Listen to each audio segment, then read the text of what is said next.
The following program was provided by an independent producer solely responsible for its content.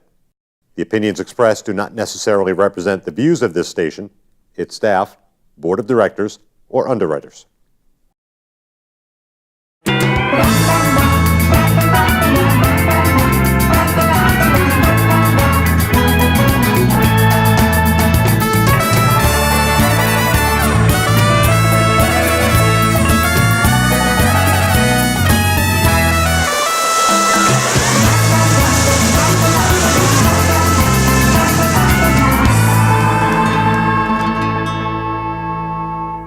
Welcome to the Happiness Jungle TV show. I'm your guest host, CamiBaker.com, and as always, I am excited about our guest. This lovely couple are some folks that I met, about 6 months ago in Phoenix. We were sharing the stage, as it were, with Eric Swanson at a Habitude Warrior convention, and I saw their table and just their bright smiles, and they are running a networking group, and of course, as you guys all know, that I'm all about networking, connecting, net webbing, creating relationships, et cetera, et cetera. So that's what we've been doing. And I can't wait to hear all the new things that Robert and Shawn Jones are up to.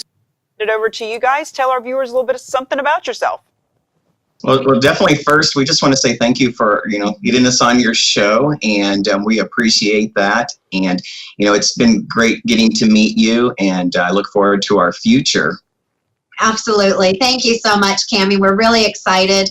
The times that I've seen you on the stage, we've learned from you.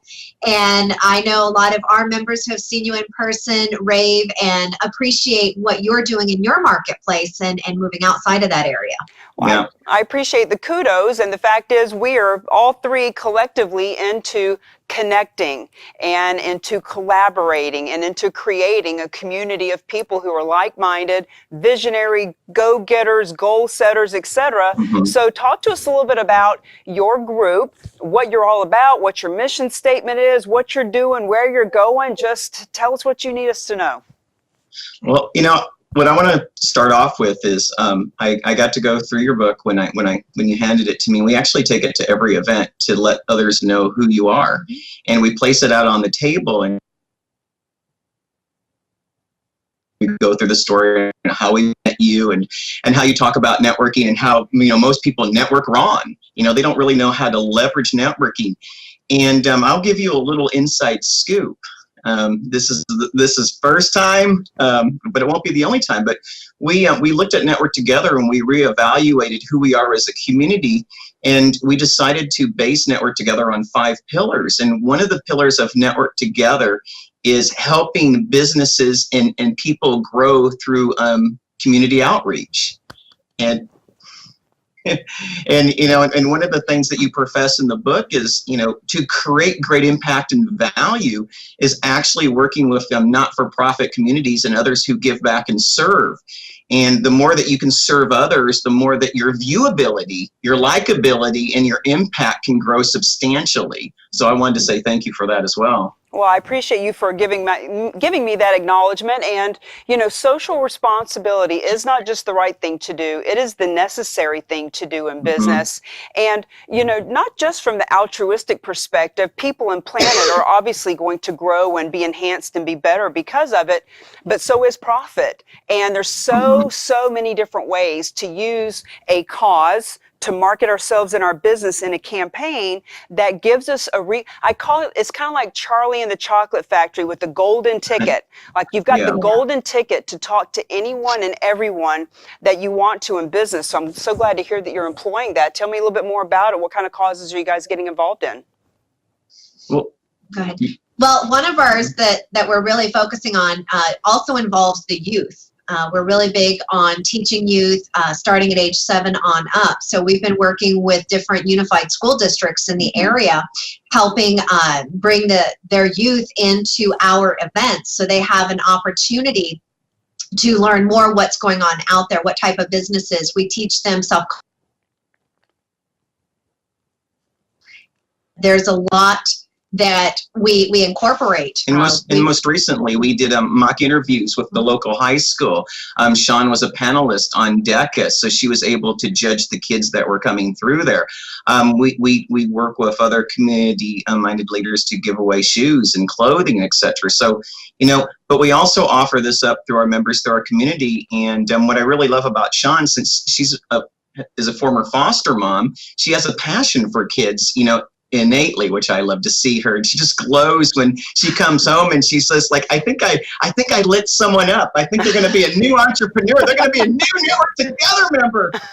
And I'm like, okay, honey, it's only like, we just woke up.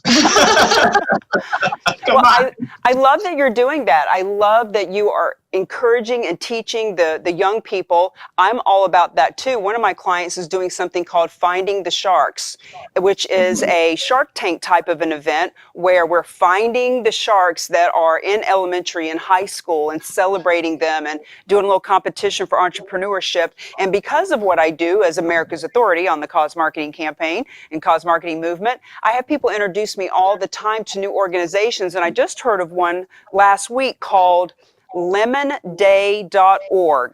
And LemonDay.org is a group that teaches entrepreneur kids, very small, to get started with doing the lemonade stand that we all know of back in the day. Tell me a little bit about your history. Have you both always been entrepreneurial and business owners? Yes, for me, I actually started at age 8. I had my first business back in the 80s. I'm 42 now. And I remember I had reached a point where I looked at my mom and dad and I said, I want to be able to buy my own items. I don't want to have to go to you. And I was only 8 years old. And I had opened up a car washing business. So you can imagine the big old Broncos back in the day.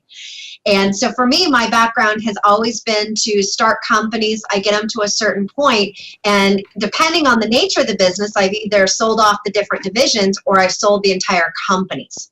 That's my adrenaline rush. But Yes. Network Together it's taken my entire background, everything I've ever done, and brought it under one roof. That's awesome, Shawn. I'm glad to know that about you.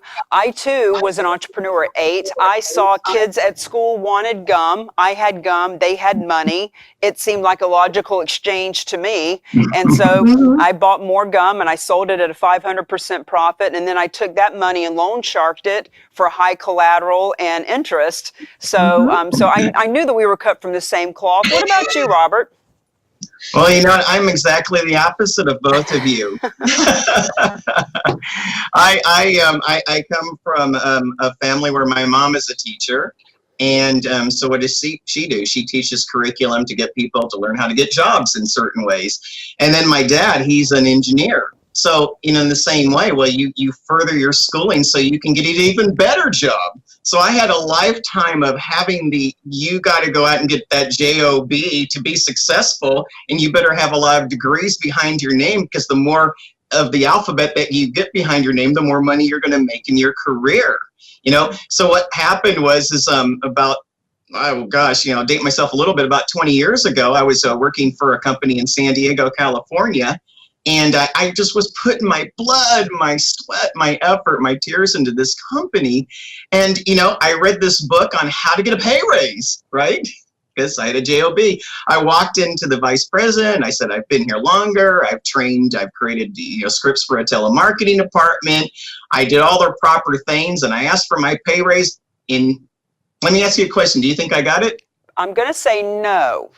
You are so correct. I said no. And I said, from that day forward, I will never work for anyone again, because I didn't want anyone to put a price tag on what I could do. Amen, my friend. And as it is said about entrepreneurs, we are the only people who will work 100 hours a week to avoid working 40 hours a week. Right. Yes. And you only work 100 hours, huh? So how did you decide to come together and create this networking group? Because it's one thing to be entrepreneurial. It's one thing to be in corporate and then decide, I don't want to work for somebody else. It's another thing to want to create a whole community of people and, have this vision. Talk to us about that. Well, what I was doing, I was working in San Diego, California, and I loved it out there. And I decided, well, my family lives in Arizona. And I thought, I'm going to make some money on real estate. Unfortunately, that time in real estate was 2006 through 2008. And so instead of being able to buy a bunch of real estate and, invest and make some money out here, I ended up actually having to live out here because the market fell. So I did what any entrepreneur would do. I had a great web development and search engine optimization company in San Diego through my background. And I went out to the local Chamber of Commerce, and I went there to see if I could find a place where I could grow my business and learn about the local economy and meet other business owners. Unfortunately, the executive director of the Chamber of Commerce did the same thing I did and wouldn't allow me to submit my application to join and to be a member. Huh. Yeah, I suffered for about a year. About a year later, there was a leads group that opened up. A friend told me to go. I walked into the coffee shop and I saw the exact same person. We locked eyes. I immediately turned around and said, you know what? This is not going to stop me. I'm a Marine. I served 6 years. And what do you do in the Marines? You improvise, you overcome and adapt. And I said, if I can't be a part of it, I'm going to make something up myself. And that's how Network Together came about. Well, and Network Together has grown very quickly. I remember when we first met, you were talking about some of your numbers. Tell our viewers how long you've been around, how many members you have, and where exactly you are located, physically. Well, you want to answer that? Yeah. Well, right now, when we met, we were probably not quite 200 members yet. We just became an LLC in June of 2015. Now we're about the 600 member level, and that's with our paid annual memberships. We also have a pay-as-you-go membership model where people can go to the different meetings and events and just, pay the tickets to get in there or get tables or, whatever, sponsor different things. And we have another 1,500 members that go on that model. So overall, we have a footprint in the Arizona area of about 2,000 members. Now, are you branching out to California or other states? Well, it was natural for us to look at San Diego and LA, the Orange County areas as our next place to go because I'd lived, there for so long and I found a lot of success. But what we found is, Utah's been calling us. And so we just reached out and we're working on inking the deal to get our next opportunity in the Park Cities, Salt Lake City area of Utah. So we're really excited about that. But there's other areas that we want to get into, such as Nevada and Washington and Texas. But right now, it looks like Utah is where we're going to be. So if there are any folks in those areas that are business-minded, entrepreneurial, and may want to partner with you, obviously you're going to need some boots on the ground in those different areas, yes? Yeah. Absolutely. You nice. bet. And do you publicize I know you have a website. I've seen your website. Do you also do meetups to get people there? Yes, absolutely. We actually found a meetup as one of the most successful ways to people, define our organization. Currently, we have 18 meetups just in the Phoenix area alone.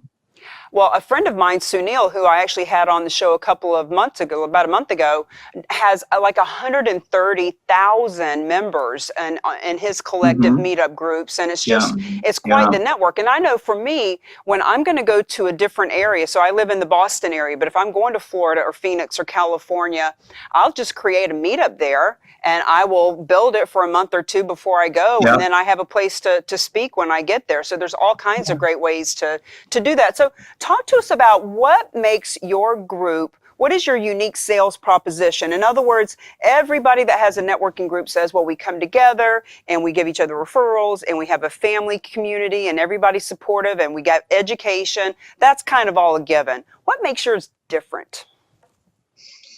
I'm going to take this one. So what makes us different is we're not a leads group. You will never come to any one of our meetings at any time and see the referral bin going around. It's really about getting to know the business, really identifying what it is that business needs in order for us to help promote them and sell them their services.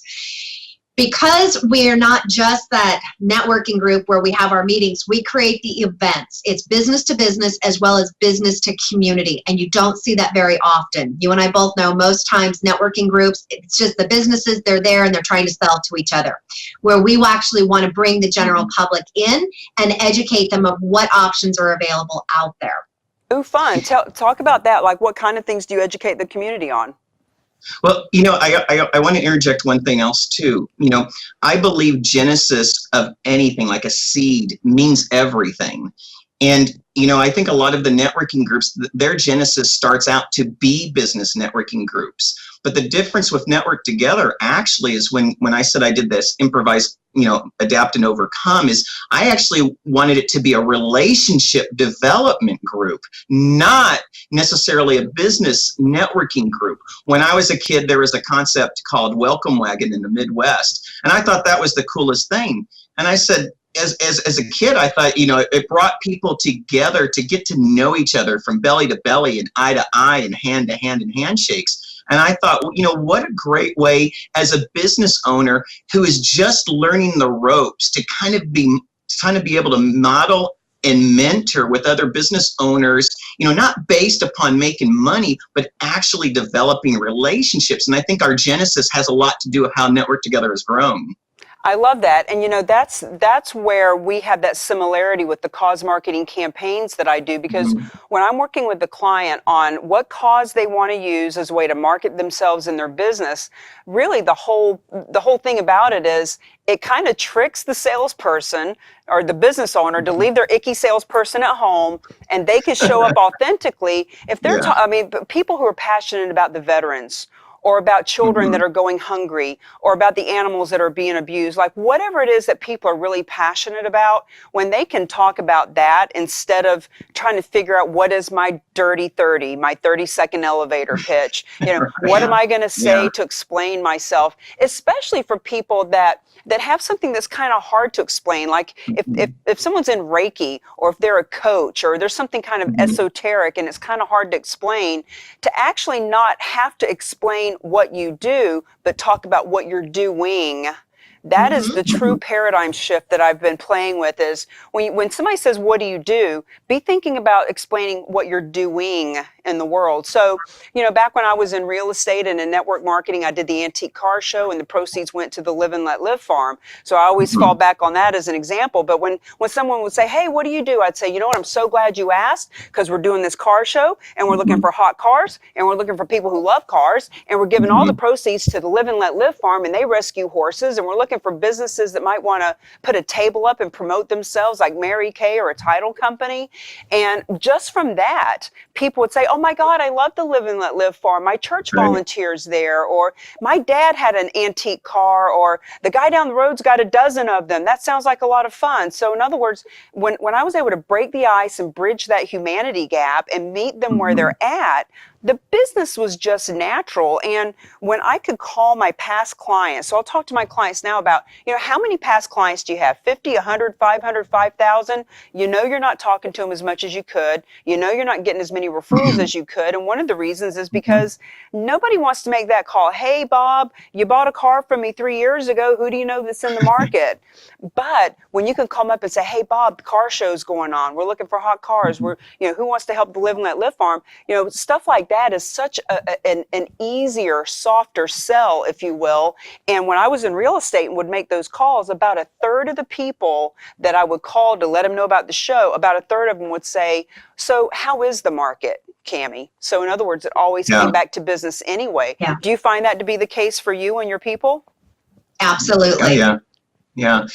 We have this theory in Network Together that, what really brings people together is not the relevant content of what they do, it's the relevant content of who they are. And when we get to know who each other is, those natural conversations create, something that most marketing can't bring about, and that's bonds. And I found the most effective way to grow your business is just to go out and create bonds with other people, because those are the people that are sustainable ones. They're not selling you and you're not selling them. All you're doing is being knowledgeable about who they are and what they do, and then you go out and serve others. And that's a big thing about Network Together. It's not about sales, it's about service. And the people who are successful are the people who serve more people. Well, and I totally agree. And that building of the relationship, like I was saying, that, it's kind of my way of tricking them into just meeting people who as they are, that because they can leave the icky salesperson at home. And frankly, a lot of my clients lately have been people that are extremely well connected. The president of the board of realtors, this other woman who runs 4 or 5 groups in the area and is so well connected. But there's a difference in being well connected and knowing how to leverage the resources and the relationships that you have, having a little bit of strategy with that. So talk a little bit about how you help your people now that they're building these relationships and they're coming and doing all that. Like, how do you help them to follow up and follow through and actually take action? That's the operational in there. We have a curriculum team, an education team, that they put training classes together. And we will bring in our key mentors as well. And we do a lot of the focus on the one-on-one and teaching them these are the etiquette, these are the programs. We bring outside resources in. We teach our people about joint ventures and what that looks like and how they can strategically make it to where it's a win-win for both, and those follow-ups. We talk about everything has to do with systems. We educate them. If you don't have a good system in place, your efforts are going to go unnoticed. Eventually it's going to snowball and you're going to find that it's not working for you. So we will, we go outside to bring those resources in to teach our members, to show them, and we help them create those alliances. Well, and I certainly would like to be one of those people that you bring in to help with that, because we are such in alignment. And when you talk about the tools and things that you bring to the table for the follow-up and the systems, do you have any kind of technology that you use that's a good CRM or a specific way of helping them to follow up? Yeah, what's really interesting is, we're also a member-led organization, and we listen to our members. And one of the tools, brand is really big right now.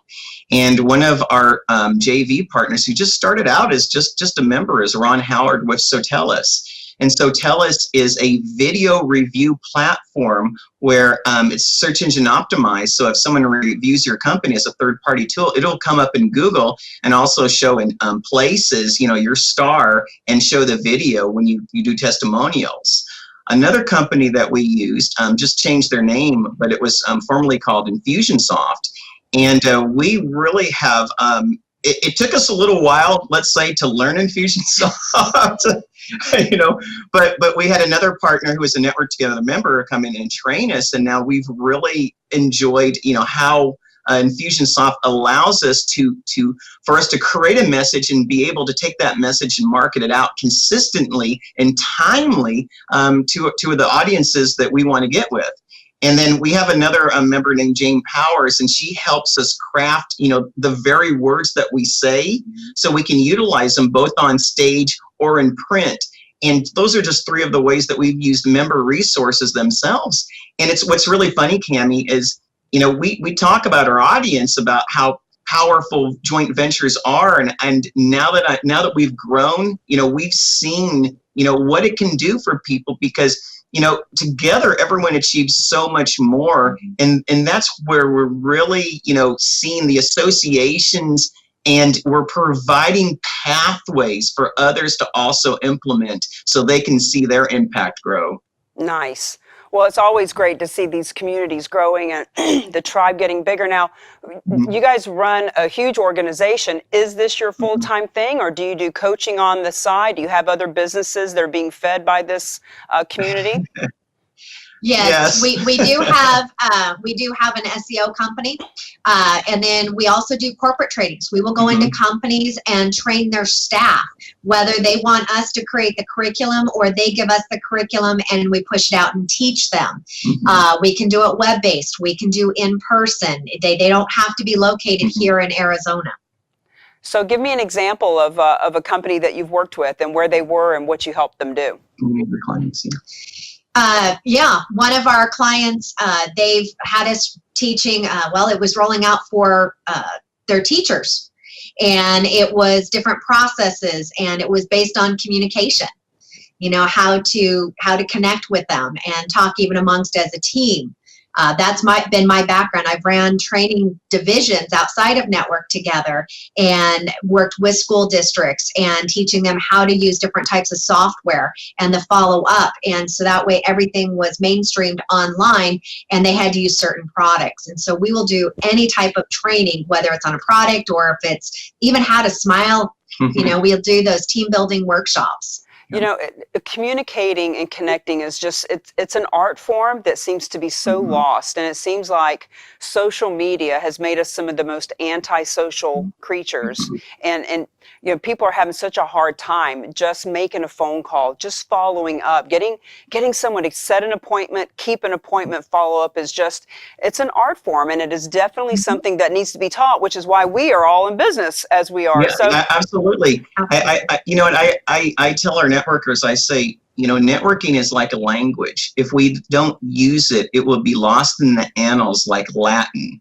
There's, when it comes to networking, if done right, there's nothing better. But if it's done wrong, there is nothing worse.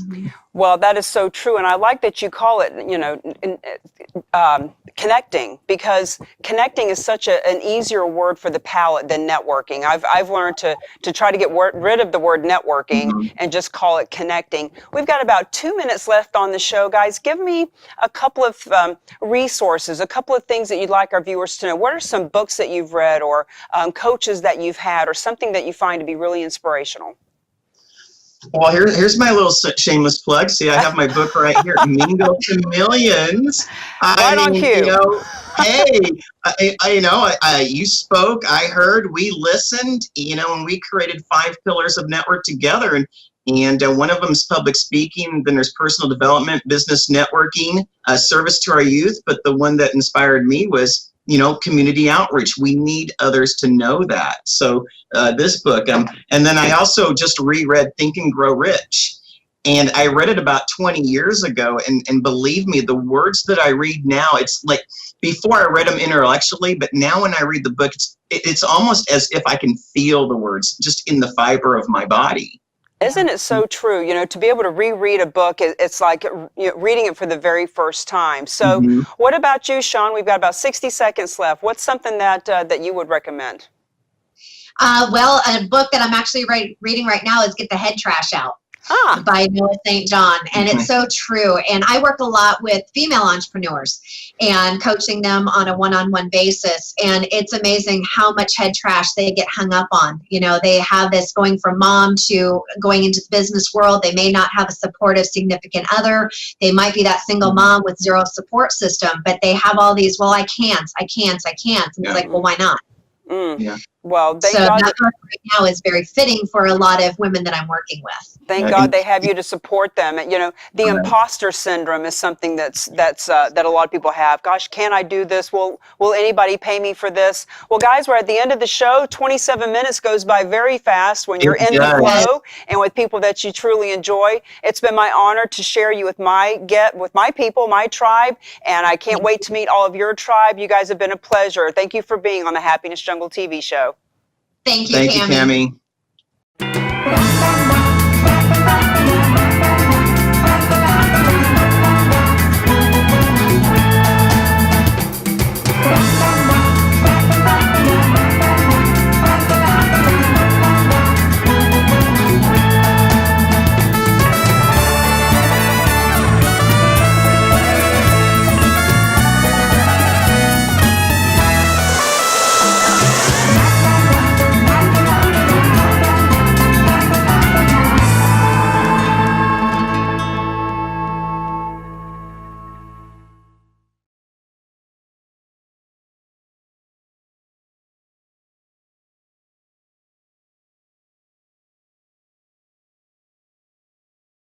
The preceding program was provided by an independent producer solely responsible for its content. The opinions expressed do not necessarily represent the views of this station, its staff, board of directors, or underwriters.